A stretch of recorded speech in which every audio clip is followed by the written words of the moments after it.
Success rate అంటే there are 2 ways of success. ఒకటి patient సేఫ్గా బయటపడటము, మళ్ళీ క్యాన్సర్ తిరిగి రాకుండా ఉండటము. మల్టిపుల్ మైలోమా అనుకోండి, almost every patient the mortality rate అంటారు, ట్రాన్స్ప్లాంట్ వల్ల లైఫ్ రిస్క్ ఉంది. That is one of the big things.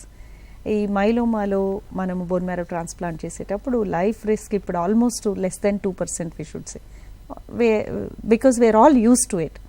అది సఫిస్టికేటెడ్ ప్రొసీజర్ అయిపోయింది. అదే అక్యూట్ ల్యూకీమియాస్లో, ఏఎంఎల్లో, ఏఎల్ఎల్లో బోన్ మ్యారో ట్రాన్స్ప్లాంట్ చేస్తే డోనర్ బట్టి, పేషెంట్ ఏజ్ బట్టి 10 to 15% మోర్టాలిటీ ఉంది. So it is not simple, అంత మనం ఈజీగా తీసుకోకూడదు, ఎందుకంటే దీంట్లో లైఫ్ రిస్క్ కూడా ఉంది.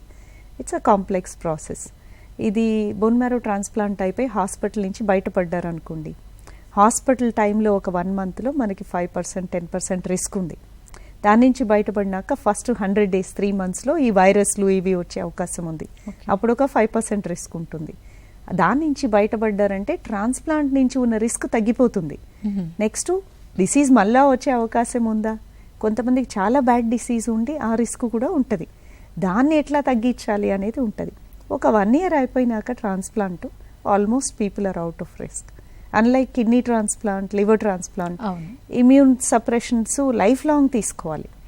కిడ్నీ ట్రాన్స్ప్లాంట్ వాళ్ళు కొన్ని సంవత్సరాల తర్వాత కూడా హాస్పిటల్స్లో అడ్మిట్ అవుతారు. Generally bone marrow transplant, especially మనము డోనర్ నుంచి తీసింది మాట్లాడుతున్నాము, రీలాప్స్ రిస్క్ చాలా తక్కువ ఉంది. వచ్చే వాళ్ళకి రీలాప్స్ యూజువల్గా విదిన్ 1 yearలోనే వస్తుంది, అంత బ్యాడ్ డిసీజ్ ఉంటే. బట్ జనరలీ 1 year, 2 years దాటారంటే దే ఆర్ లైక్ ఎనీబడి.